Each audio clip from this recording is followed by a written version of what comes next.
Hello दोस्तों, आप सब कैसे? उम्मीद करता हूँ कि आप सब बढ़िया होंगे। मैं ब्रजेश अपने YouTube channel department of GS point पर आप सभी का स्वागत करता हूँ। हम लोग पिछली क्लास में देखे थे नागरिकता का प्रैक्टिस सेट। उससे पहले हमने नागरिकता का संक्षिप्त, उसमें इम्पोर्टेंट पॉइंट और उसी के साथ मैंने मौलिक अधिकार के परिचय कराया था आप लोग का। मौलिक अधिकार में हम लोग ने मौलिक अधिकार कहाँ से लिया गया है, चाहे विधि के शासन कहाँ से लिए गए हैं, इसकी चर्चा किए थे। और एक परिचय के रूप में बताया गया था कि स्वतंत्रता का अधिकार कहाँ है, समानता का अधिकार किससे कहाँ है। तो आज आइए उसी को विशेष रूप से चर्चा करते हैं। आज हम लोग उन्हीं अनुच्छेदों को देखते हैं। तो पहला अनुच्छेद लेते हैं। आप लोग जानते हैं भाग मौलिक अधिकार भाग 3 अनुच्छेद 12 से लेके 35 तक, ठीक है। तो इसी में अनुच्छेद 12 देखते हैं। अनुच्छेद 12 में क्या बताता है? राज्य का परिभाषा।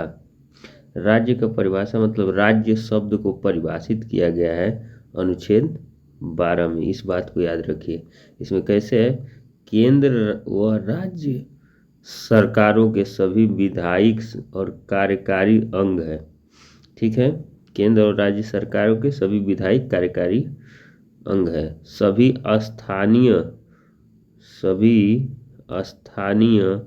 स्वशासन से संबंधित संस्थाएं ये भी है। निजी इकाई जो राज्य की संस्था का कार्य कर रही है, ठीक है। अगला अनुच्छेद हम लोग देखते हैं। देखिए इसी में अनुच्छेद 13। इन सब देखिए, अब में 12 भी इम्पॉर्टेंट है, 13 भी। न्यायिक समीक्षा के या पुनरावलोकन को लेकर भी 13 इम्पॉर्टेंट है। तो ये अनुच्छेद मौलिक अधिकार को विशेष रूप से देखिए। कोई ऐसा परीक्षा नहीं है जिसमें मौलिक अधिकार से एक क्वेश्चन नहीं बनता है। ऐसा कोई परीक्षा नहीं जहां नहीं बनता हो। तो अनुच्छेद 13 देखिए आप लोग। राज्य ऐसी कोई विधि नहीं बनाएगा जो किसी मौलिक अधिकार को समाप्त करती हो या उसे कोई कमी करती हो। स्पष्ट रूप से न्यायिक समीक्षा के सिद्धांतों का प्रावधान है। न्यायिक समीक्षा या न्यायिक पुनरावलोकन की बात की गई है, ठीक है। ये इम्पोर्टेंट है। ये कई बार परीक्षा में पूछा कि अनुच्छेद 13 किससे संबंधित है। अब दे देता है न्यायिक पुनरावलोकन, तो लोग वो हो जाते हैं, समझ ही नहीं पाते हैं कहाँ है। तो ठीक है, न्यायिक पुनरावलोकन की बात की गई है। और किस मामले में, आगे देखिए। केशवानंद भारती मामले में यह माना गया है कि संविधान संशोधन भी न्यायिक समीक्षा के अंतर्गत समाहित है, ठीक है। केशवानंद भारती 1973 में एक मामला है इनका, केरल राज्य से जुड़ा हुआ। तो इनके मामले में कई बार ये संशोधन या कोई भी संवैधानिक अनुष्ठानों को लेकर इन्होंने इनके मामले रहे। केशवानंद भारती मामला याद रखिए, कहाँ से है? केरल से। आगे देखिए, समानता का अधिकार, ठीक है। समानता का अधिकार अनुच्छेद 14 से लेके 18 तक। देखिए हमारे संविधान में 6 पोर्शन बनाए गए। मैं हल्का परिचय भी दिया था। उसमें पहला पोर्शन हम लोग का जो है समानता का अधिकार, जो 14 से 18 तक आता है, ठीक है। अनुच्छेद 14 देखिए क्या कह रहा है। विधि के समक्ष समानता, यानी कोई भी व्यक्ति के लिए, सबके लिए कानून क्या है? आदमी, आप लोग सुनते हैं कि सबके लिए कानून बराबर, वही कहता है विधि के समान समक्ष समता, विधि के समक्ष समता। अगला अनुच्छेद 15, धर्म, मूल, जाति, लिंग या जन्म स्थान के आधार पर भेदभाव निषेध है। इसके आधार पर किसी के साथ भेदभाव नहीं किया जा सकता। अनुच्छेद 16, लोक नियोजन के विषय के अवसर की समानता, यानी कोई सार्वजनिक अवसर है या नौकरी है किसी चीज में, तो किसी चीज को इस बात से उसको नहीं रोका जा सकता कि वो इस धर्म से या इस जाति से, इसलिए उसे विशेष अवसर मिलेगा। उसमें भी कई कारण लगाए गए, जैसे ओबीसी को आरक्षण, आगे भी चर्चा करेंगे, देखते हैं। अनुच्छेद 17 क्या है? अस्पृश्यता का अंत। अस्पृश्यता मतलब होता है छुआछूत का अंत, भेदभाव जो था। अनुच्छेद 18, उपाधियों का अंत। जो हम लोग, जो आप देखते हैं लोगों को तमाम उपाधियां मिलती हैं, उसका अंत किया गया है, ठीक है। तो आइए उसी क्रम में देखते हैं एक एक अनुच्छेद को विस्तार से। अनुच्छेद 14, विधि के समान समझ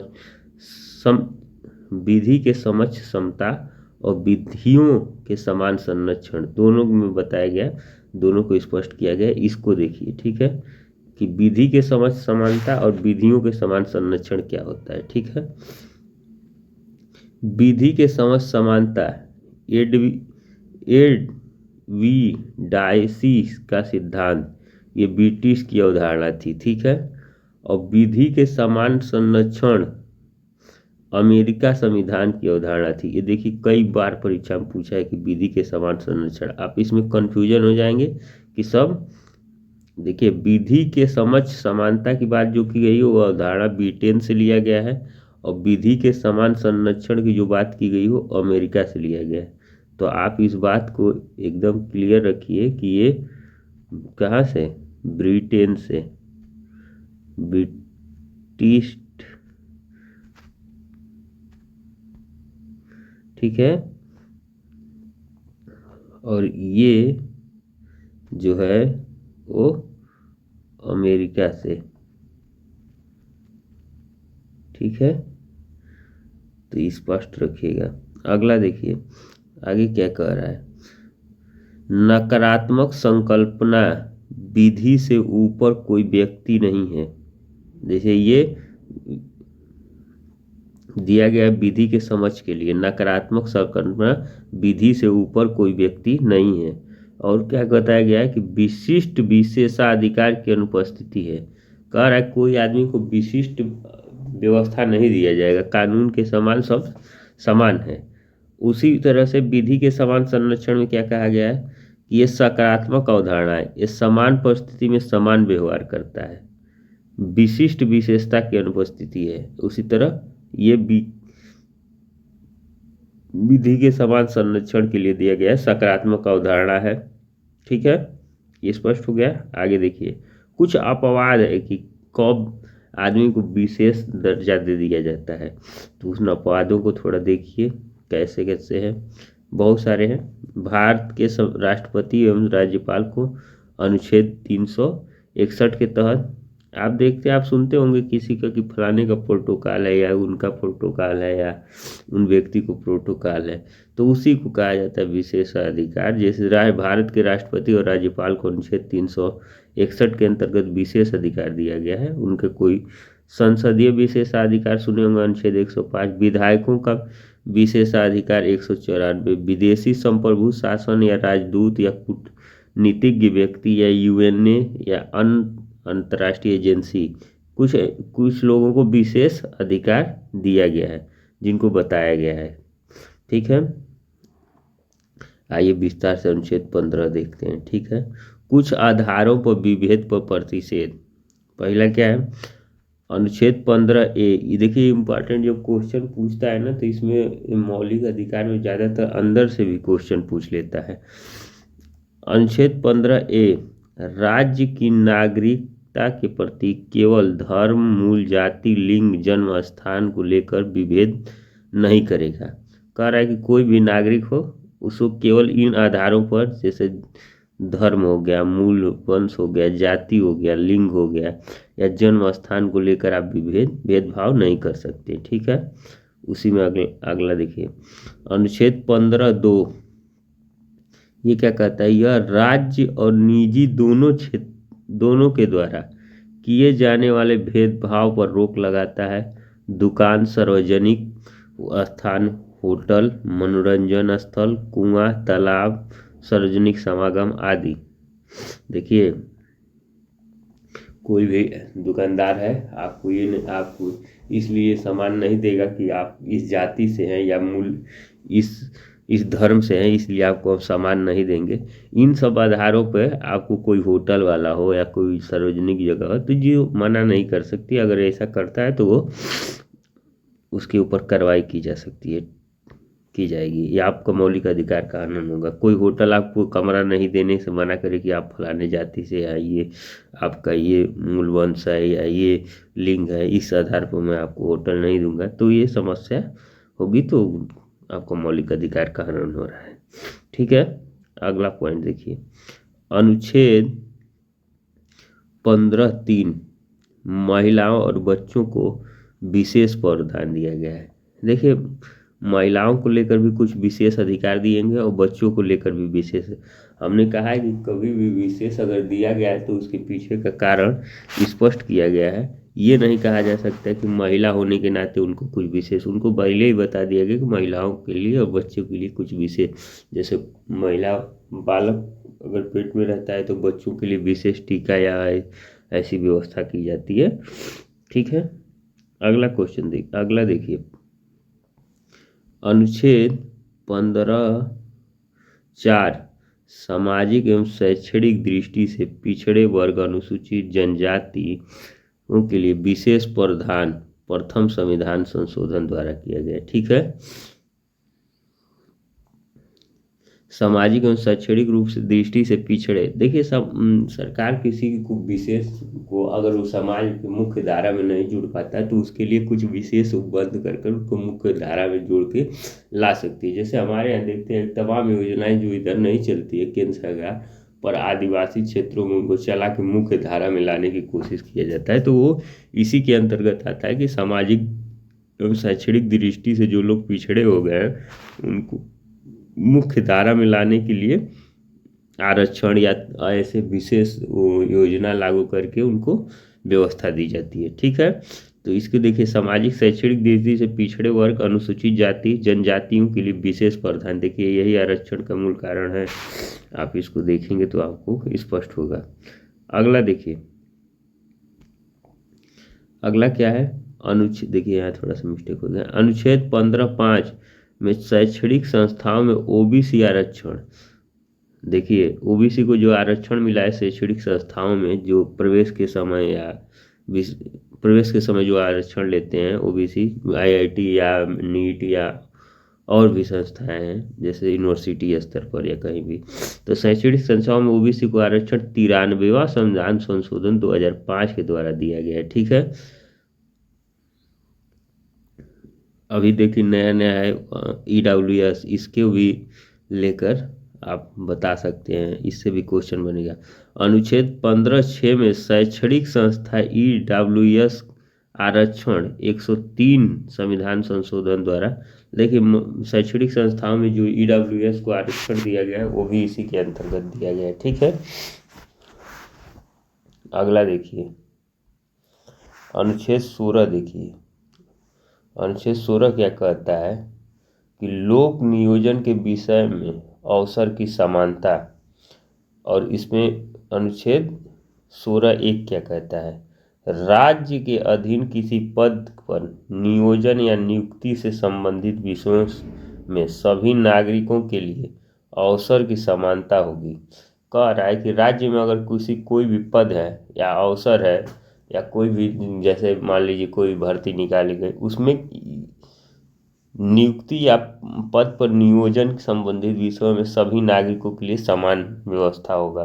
देखिए, समान ये कहने का मतलब ये नहीं कि ओबीसी को अगर आरक्षण लागू है तो उसको 27% दे दिया या एससी को इतनी सीट दे दिया, ओ जनरल को ये दे दिया। ये तो व्यवस्थाएं क्योंकि मुख्य धारा में लाने के लिए पहले ही बताया जा चुका है, तो इस पर नहीं बहस किया जा सकता। पर हाँ, अवसर को समानता दिया जाएगा, वो तो विशेष उपबंध किया जा सकता है कि किसी को एज में छूट दिया जा रहा है तो उसकी सहूलियत बढ़ती जा रही है कि उस मुख्य धारा में आ जाए। ठीक है, तो उसको विभेद नहीं माना जाएगा, पर ये कह रहा है कि सभी नागरिकों के लिए अवसर में समानता होना चाहिए। ठीक है, अगला देखिए, अनुच्छेद 16(2) कोई भी नागरिक केवल धर्म, मूल वंश, जाति, लिंग, वंश, जन्मस्थान, निवास या इनमें से किसी भी आधार पर नियोजन को अपात्र नहीं मान सकता। कह रहा है कि कोई भी भर्ती हो या कोई भी अवसर हो, उसको धर्म, मूल वंश, जाति, लिंग, वंशक्रम, जन्मस्थान या निवास, इनमें से किसी आधार पर यह नहीं कह सकता कि आप इसके अपात्र हैं, मतलब आप इसके लिए योग्य नहीं हैं। ठीक है, तो मैं बार बार इसलिए नौकरी या अवसर की समानता की बात करता हूँ क्योंकि उसको आसानी से समझा जा सकता है, आपके समझ में आता है चीज़ों की वो उदाहरण सही है, लगता है मुझे वो उपयुक्त लगता है कि वहाँ से लोग कनेक्ट कर पाते हैं। ठीक है, कोई भी नागरिक को धर्म, मूल वंश, जाति, लिंग, वंश, जन्म स्थान, निवास या इसमें से किसी के आधार पर नियोजन में, मतलब कहीं आप किसी पद के लिए या कोई भी चीज़ के लिए जो अवसर दे रही है सरकार, उसके लिए अयोग्य नहीं मान सकती, कि ये सब कारण बताकर आपको ये नहीं कर सकती कि आप योग्य नहीं है। ठीक है, अगला देखते हैं।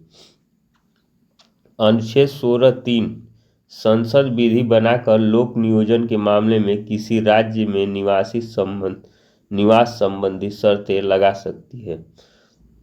देखिए, हम लोग आप लोग को पता नहीं क्लियर होगा कि नहीं, जैसे एससी मान लीजिए एसएससी जीडी का ही पेपर हो गया, और उसके लिए देखते हैं कि मान लीजिए जो पहाड़ी राज्य हैं उनके लिए लंबाई की मापदंड कई कई कई भर्ती होती है। मैं विशेष रूप से इसकी चर्चा नहीं कर रहा हूँ, हम शायद मुझे ये भी वो नहीं हो, तो मैं ये बता रहा हूँ कि कोई भी राज्य के लिए कोई विशेष वो बंद कर दिया जाता है, या महिलाओं के लिए विशेष कर दिया जाता है कि महिलाओं को लंबाई में इतनी लंबाई ली जाएगी, पुरुषों के लिए लंबाई रहेगी। तो ये विभेद नहीं किया जा रहा है, इनके लिए सहूलियत बदला जाए ताकि वो भी मुख्य धारा में आ सके।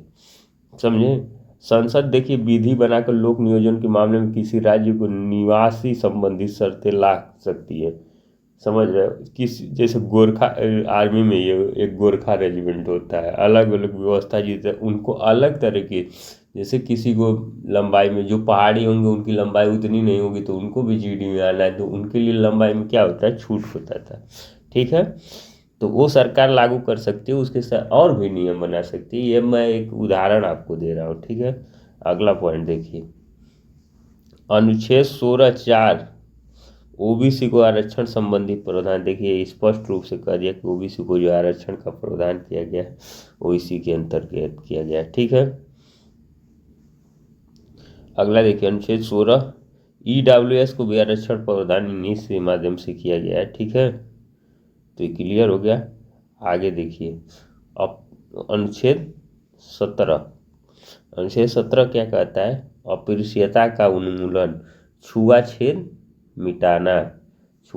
अस्पृश्यता मतलब छुआछूत को उन्मूलन मतलब खत्म करना। ठीक है, स्पष्ट हो गया। आगे देखिए क्या कह रहा है इसमें। इसमें कि कोई भी पार्ट नहीं है कि 17 का ये 17 का भी ये नहीं है। अगला देखिए, अस्पृश्यता का अंत की व्यवस्था करता है, मतलब छुआछूत की को अंत करने की व्यवस्था, खत्म करने की व्यवस्था करता है। अस्पृश्यता में छुआछूत, अंत मतलब खत्म। संविधान द्वारा किसी भी प्रकार के छुआछूत का व्यवहार करने को दंडनीय अपराध किया घोषित किया गया है। जैसे देखिए कोई भी व्यक्ति अगर आपके साथ ये कहे कि आप दूर रहिए, आप छुआछूत, आप हमसे छुआइएगा मत, हम जैसे पहले की व्यवस्था थी उन्हीं व्यवस्थाओं को कम करने के लिए मौलिक अधिकार में इस चीज़ को लाया गया कि वो व्यवस्था खत्म की जाए। तो और आप हम मानते भी हैं कि किसी के साथ आप इस तरह आप मानव जाति में पैदा हुए हैं, तो आपको एक बात का हमेशा ख्याल रखना चाहिए कि हम एक दूसरे के साथ सामंजस्य बना के समाज में रहें, ना कि हम इस तरह की व्यवहार करें कि वो आप दूर दूर रहिए, आप नीची जाति के, मैं ऊंची जाति का, इस तरह की भावनाओं को मैं कभी भी बढ़ावा नहीं देता हूँ। इस तरह की चीज़ों को समाज में नहीं होना चाहिए, और हम मानव जाति में पैदा हुए हैं तो सबको समान अधिकार से और गरिमापूर्ण जीवन जीने का अधिकार है। ठीक है, तो इस तरह की घटनाएं आपके अगल बगल अगर हो भी रहा है तो उसको आप लोग पढ़े लिखे होने के नाते आप उसका विरोध करिए। ठीक है, अब वैसे है नहीं, मैं मानता हूँ कि समाज इतना तो सक्षम हो ही गया है, तो छुआछूत व्यवहारों को अगर छुआछूत का व्यवहार करते हैं तो उसको दंडनीय अपराध घोषित कर दिया गया है। और क्या अपराध है? संसद द्वारा अस्पृश्यता निरोधक अधिनियम 1955 जारी किया गया। ये याद रखिएगा, ये कई बार पूछा है।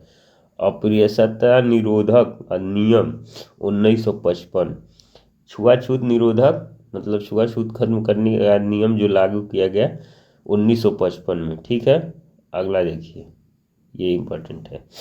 1976 में संशोधन कर सिविल अधिकार संरक्षण अधिनियम 1955 का नाम दिया गया। इसी को 1976 में संशोधन कर दिया गया, और इसी जैसे जो ऊपर वाला अधिनियम था इसी का नाम सिविल अधिकार संरक्षण अधिनियम 1955 कर दिया जाए। ठीक है, अगला देखिए अनुच्छेद 18 उपाधियों का अंत, जो हमें पद्म भूषण या ये भारत रत्न या तमाम इस तरह की उपाधियां मिलती है, उसका किस तरह से अंत, उसको कैसे प्रदर्शित, या सेना में कोई कोई जनरल किसी को मेजर या इस तरह की उपाधि मिलती है तो इसका कैसे देखते हैं। इसको देखिए परमवीर चक्र या वगैरह वगैरह ये मिलता है, सेना जनरल उन्नल की बात नहीं, परमवीर चक्र या और भी अवार्ड हैं जो मिलते हैं।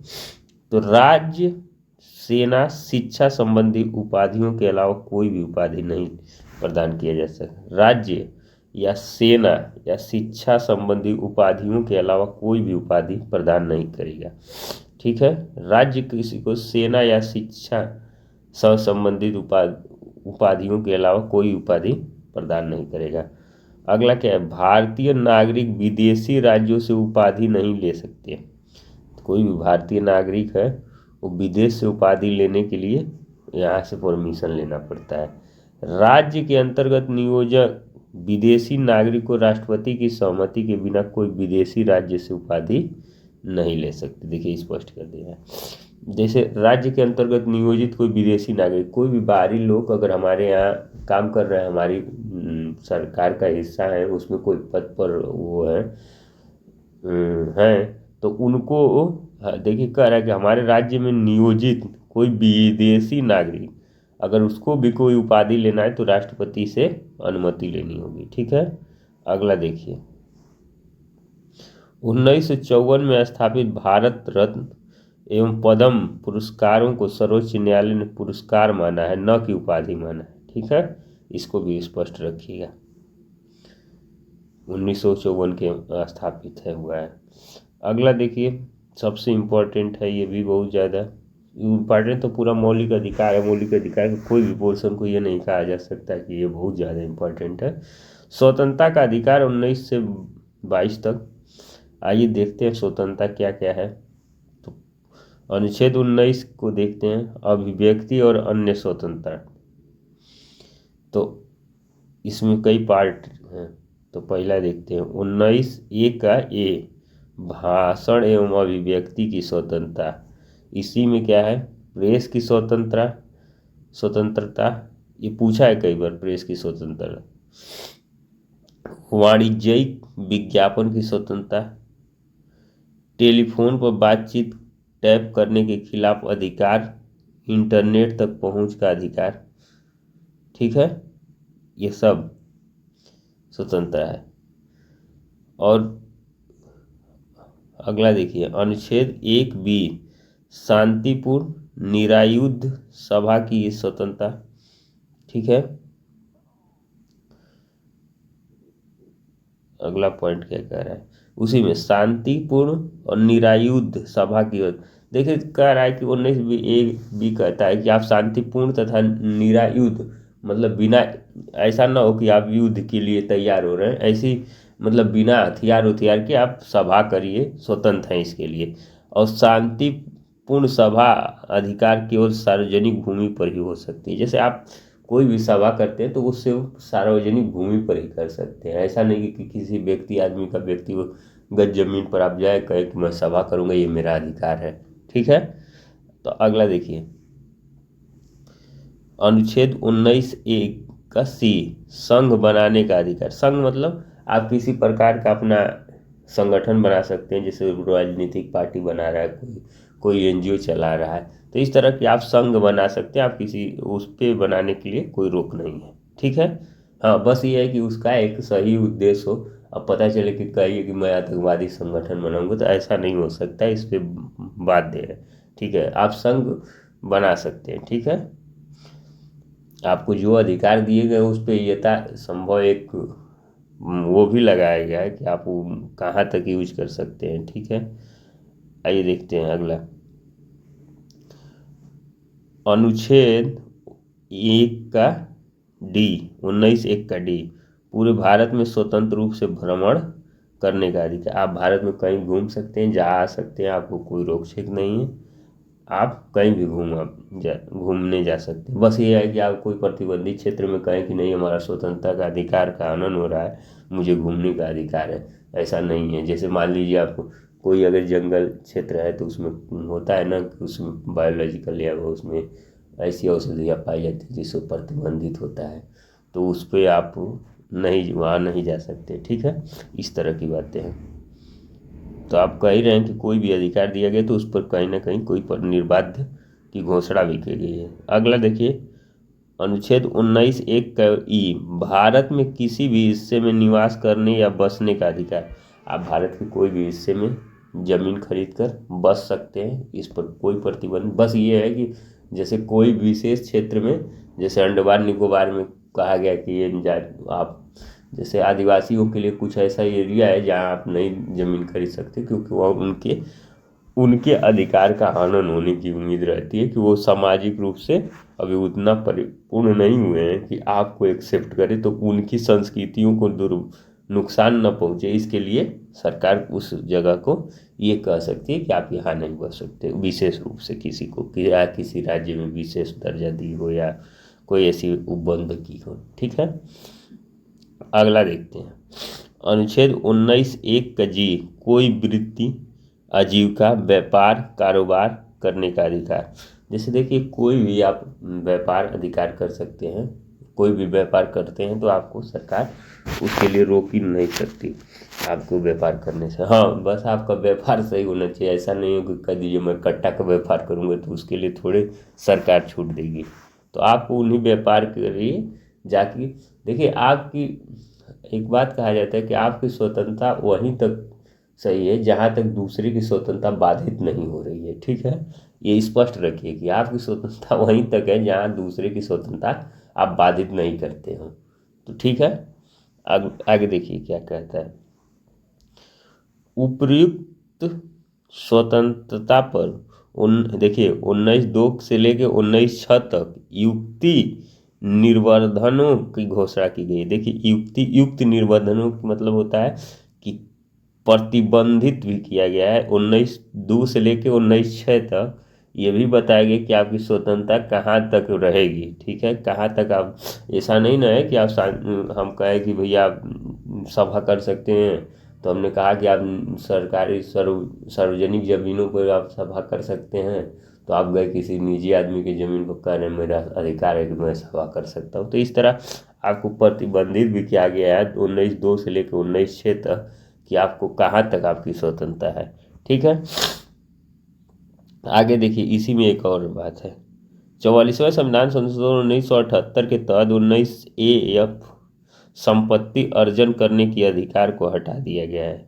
आप लोग जानते हैं कि हमारे संविधान में एक संपत्ति का अधिकार था जिसको हटा के कानूनी अधिकार बना दिया गया है, और उसका कारण भी मैं स्पष्ट कर चुका हूँ एक बार कि आप जैसे मान लीजिए सरकार आपसे आपकी भूमि जमीन लेनी चाहती है, आप नहीं देना चाहते, आप कहें कि हमारी सरकार, आप सरकार को वहीं से रास्ता निकल रहा है, तो सरकार अब मजबूर हो जाएगी। आप कहें हमारी मौलिक अधिकार का हनन हो रहा है, तो सरकार इन सब योजनाओं को देखते हुए इसको संपत्ति के अधिकार को हटा के, मैं तो एक नॉर्मल उदाहरण देता हूँ, मतलब ये नहीं कि यही बात ठोस थी, मतलब मेरा कहने का मतलब कि ये भी बात है। इन्हीं सब तरह की बातों के लिए आप सही से समझ जाएं, इसीलिए मैं कोशिश करता हूं कि एक दो उदाहरणों से आपकी समझाया जा सकता है। ठीक है, अगला देखिए, अनुच्छेद 20 आप लोग जानते हो, अपराध के लिए दोष सिद्ध के संबंध में संरक्षण। तो 20(a) क्या कहता है, भूलक्षित दंडनीय विधियों से संरक्षण। जैसे देखिए, जो भूलक्षित मतलब जो दिखाई दे रहा है, जो दंडनीय अपराध है उसके लिए विधियों से जो संरक्षण दिया गया है। दोहरे दंड से संरक्षण, जैसे कोई कहा जाता है कि कोई व्यक्ति को एक ही अपराध के लिए 2 बार सजा नहीं दी सकती। ठीक है, अनुच्छेद 20 क्या कहता है, अपने विरुद्ध गवाही देने से संरक्षण। आपको ये भी नहीं, आपको बरियाई से ये नहीं कहा जा सकता कि मारपीट कर आपको कहा जाए कि आप अपने खिलाफ ही गवाही दीजिए, तो ऐसी भी चीज़ों से संरक्षण देता है। ठीक है, अगला देखिए, बहुत इम्पॉर्टेंट और सबसे इम्पॉर्टेंट है ये, क्योंकि ये आपको वो अधिकार देता है। जीवन और दैनिक स्वतंत्रता का अधिकार, आपको जीने का अधिकार देता है कि आप किस तरह की जीवन जीना आपके लिए आप जी सकते हैं। तो किसी व्यक्ति को विधि द्वारा स्थापित प्रक्रिया के बिना उसके प्राण और व्यक्तिगत स्वतंत्रता से वंचित नहीं किया जा सकता है।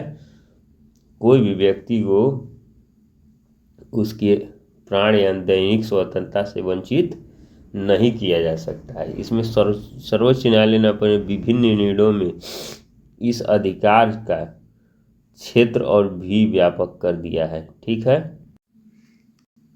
देखिए इसके और तमाम वो सर्वोच्च न्यायालय के निर्णय हैं, पर उसमें से कुछ मैं लिया हूँ, बहुत ज़्यादा हैं। मानवीय गरिमा के साथ जीने के अधिकार, स्वच्छ पर्यावरण का अधिकार, निजता का अधिकार, विदेश भ्रमण का अधिकार, सूचना का अधिकार, जीवन साथी चुनने का अधिकार। देखिए आप लोग शादी विवाह करते हैं ना, वो भी चुनने का अधिकार कि आप किसके साथ जीवन बिताएंगे, ये आपका निजी मामला है, इसको आप स्वयं चुन सकते हैं, इस पर कोई हस्तक्षेप नहीं है। नींद का अधिकार, अगर आप नींद आपको कोई सोने में परेशानी कर रहा है तो भी आप कहेंगे हमारे मौलिक अधिकार का हनन हो रहा है। तो इन सब और भी चीज़ें हैं और भी दिया गया है, तो मैं कुछ चीज़ों को लिया हूँ उदाहरण के तौर पे। उच्चतम न्यायालय ने अनुच्छेद 21 को मौलिक अधिकार का हृदय की संज्ञा दी है। देखिए यहाँ स्पष्ट कर दूं मैं, ये लोगों को कन्फ्यूजन, उच्चतम न्यायालय ने कहा है, पहली बात। दूसरी बात, अनुच्छेद 21 को मौलिक अधिकार का हृदय कहा है। मौलिक अधिकार का हृदय कहा है, न कि संविधान का हृदय कहा है। तो इस बात को स्पष्ट रखिएगा एकदम, ठीक है।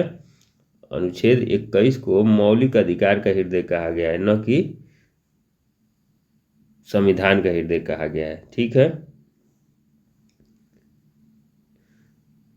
शिक्षा का अधिकार, आप लोग जानते हैं कि अनुच्छेद 1 जोड़ा गया है 21A, जिसमें क्या कहा गया है, 6 से 14 वर्ष के सभी बच्चों को मुफ्त एवं अनिवार्य